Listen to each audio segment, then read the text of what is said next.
It's not really a new concept, but the act of huddling in between plays by both offense and defense has been around for ages. But where did it start and why? Timothy P. Brown of footballarchaeology.com joins us to talk about the history of the huddle. Coming up in just a moment. This is the Pigskin Daily History Dispatch, a podcast that covers the anniversaries of American football events throughout history.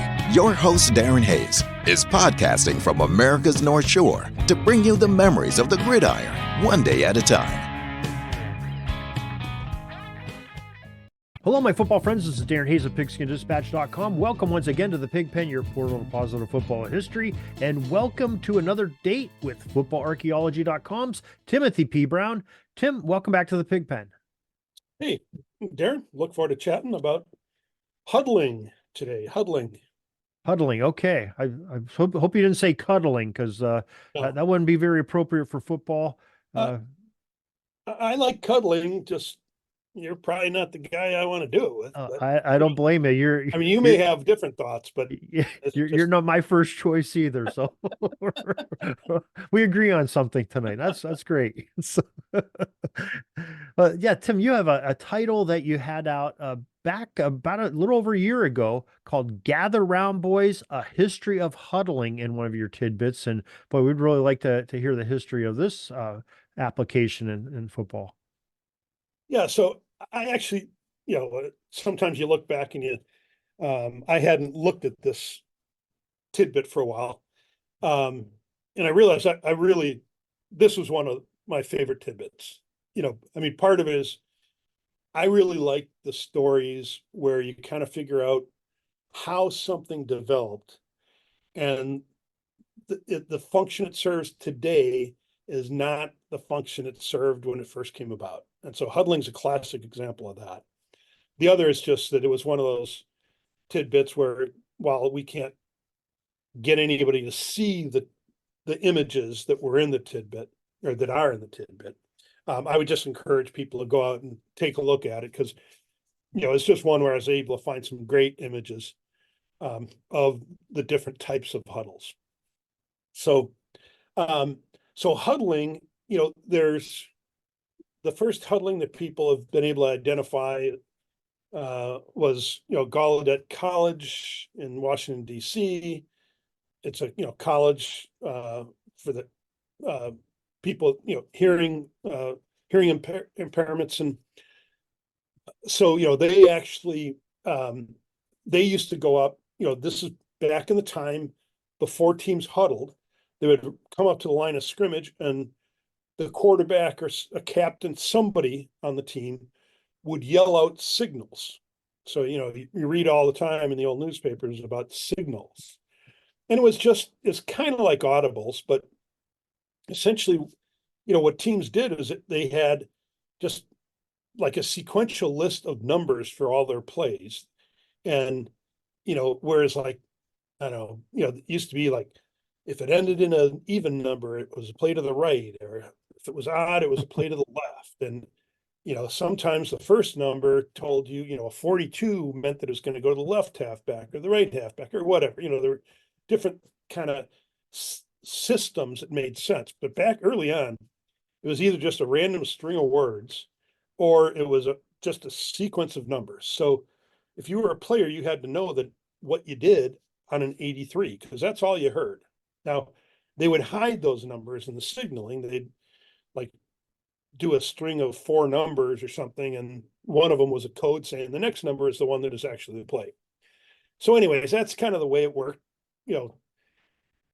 A couple teams here and there huddled, but pretty much nobody huddled until Illinois and Bob Zupke changed that in 1921, and they began huddling. But back then, they didn't initially huddle. I mean, part of the purpose was, Zupke would claim part of it was to get everybody to settle down and be able to listen to it was typically a quarterback then who would call the play. But it was mostly the advantage of huddling was that was a period when, you had the Minnesota shift, you had the Heisman shift, you had the Notre Dame shift. So teams would line up at the line, one play at end, they just line up on the line of scrimmage, but oftentimes they would line up in a, say, a pre-lineup, like a traditional T, and then shift. There'd be a moment where they'd shift to unbalanced right or unbalanced left, whatever it was. Um, and then there wasn't, while the rule said everybody had to pause before starting the play, there was no length of time that they had to pause. So basically teams would shift in and boom, ball would be snapped and you'd catch the defense, off guard. So the huddle did the same thing. They would call the play in the huddle, so let me go back. A team that was shifting would line up, call their play, and then at some point they'd shift and then execute the play. What huddling did was they would call the play in the huddle, and then everybody would quickly run the line of scrimmage, get lined up, and boom, the ball was snapped. So it had kind of the same advantage of that pre-snap shift, but it actually happened even faster, right?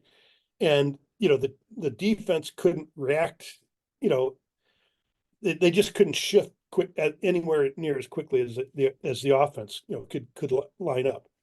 So that's when huddling came about in 1921, and then teams started applying it. And, there was a lot of people saying we shouldn't have it. It delays the game. It does this, that.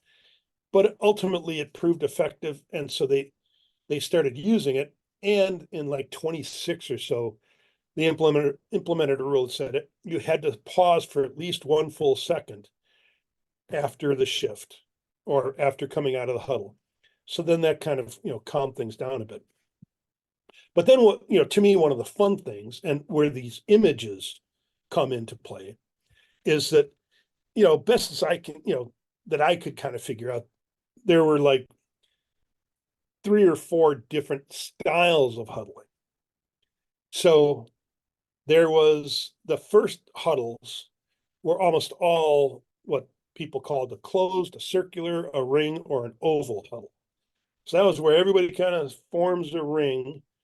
Sometimes the quarterback is kneeling down kind of inside the ring, and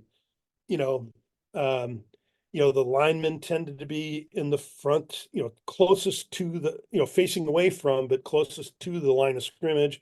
The ends were kind of at either end of this little ring, and then the backs were on the other side facing towards the line. And so that was pretty normal, for a long time. That was kind of the classic huddle. Then people kind of said, well, if we're going to do all this huddling, we should come up with a better way to huddle. And so, as far as I can tell, Bucknell kind of got it started in 33, but people like USC used it in World War II and da-da-da. And it was called either a V or a triangle huddle. And so the way that worked was, if you think of a V or a triangle, there's kind of like the fat end or the open end of a triangle or open end of a V.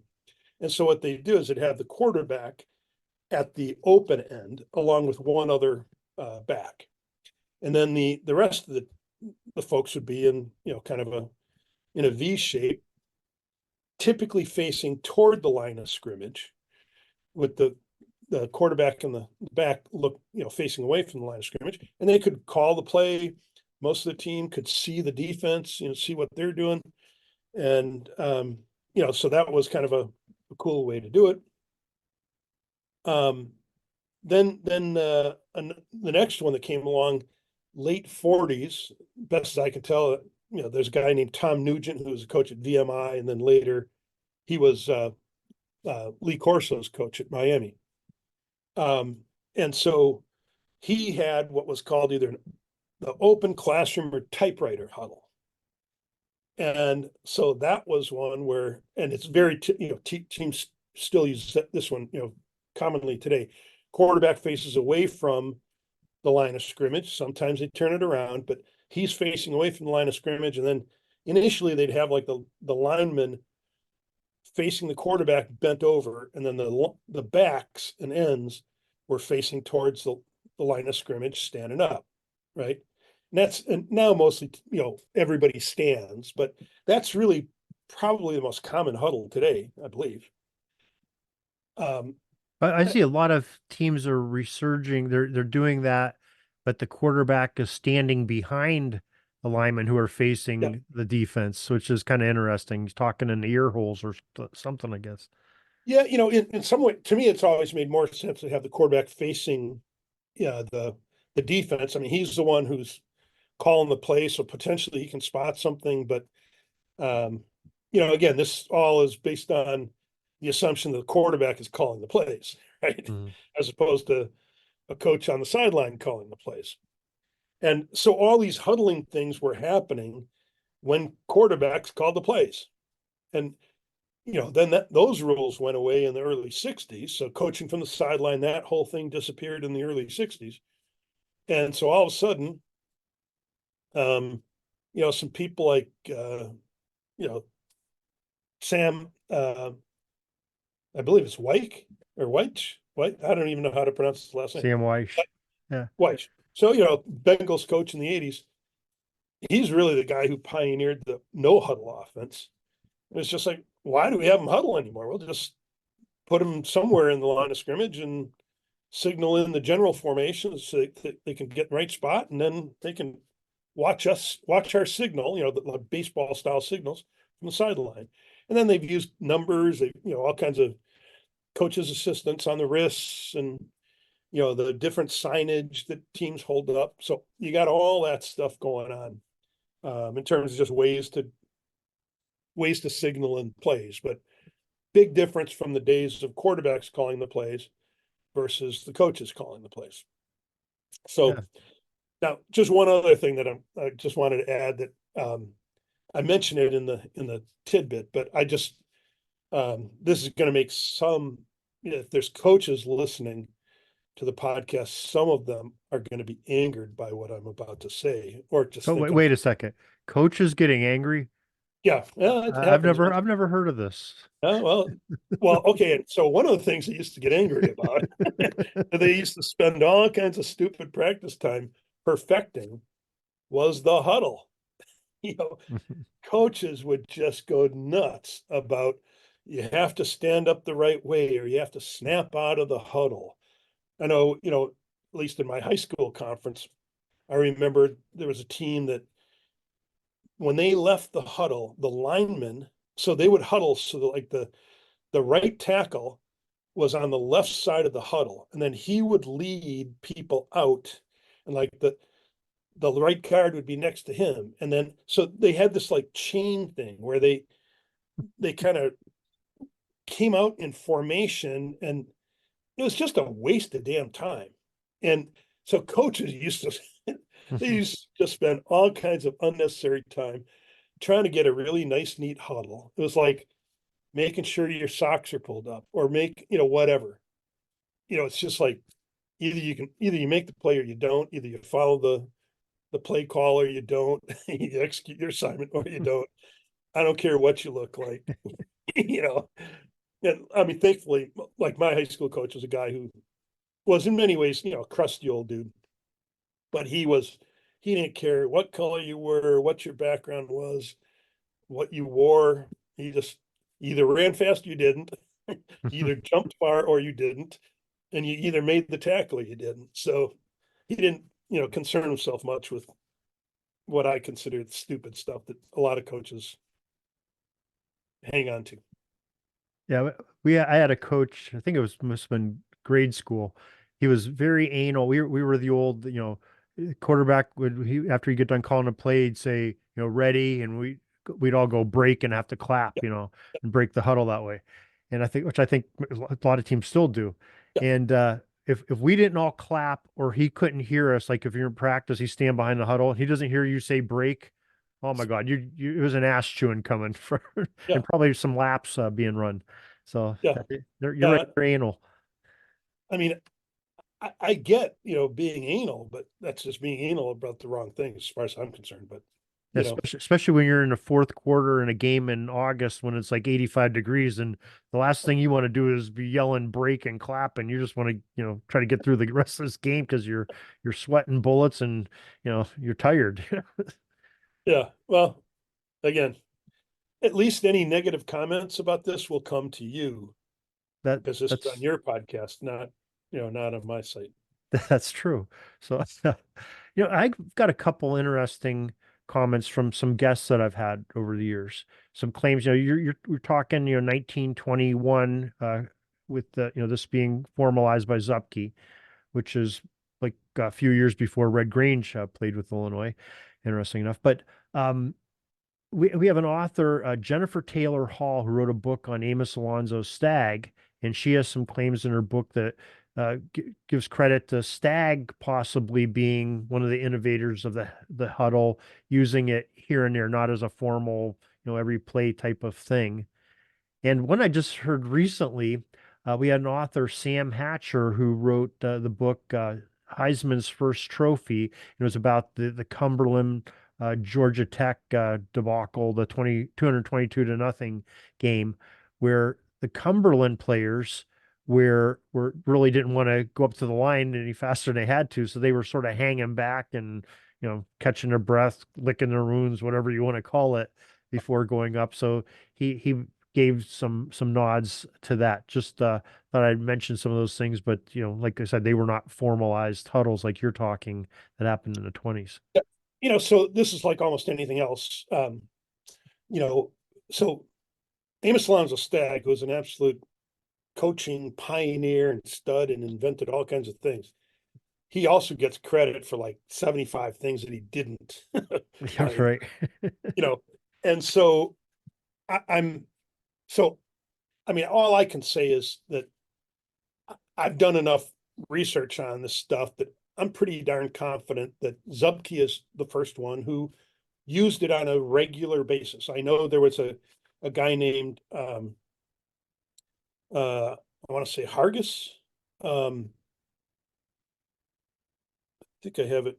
Well, anyways, he was a coach at Oregon State. He was a guy from like Emporia or one of those schools in Kansas, and he ended up at Oregon State in 1919. And the evidence is he used a huddle in at least one game.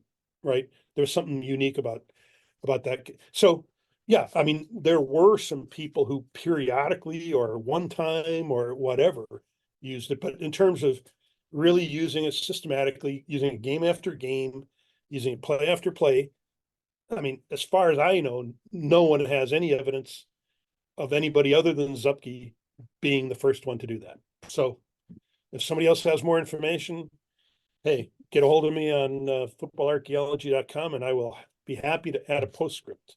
Yeah, I wasn't saying they were arguing with what you're saying. I was just yeah. No, because the huddle had a little bit of history, whether I don't have it confirmed or not, but I'm just saying they made mention of it in their writing. So it's just no, and yeah, I mean, there's all kinds of things like that. Like what was the first face mask? Okay, well, define face mask, right? yeah, I mean, what really is a face mask? yeah. What's the difference between the old nose guards, some of which became pretty huge, and a face mask? Or like, so what's a huddle? I mean, what does it mean to huddle?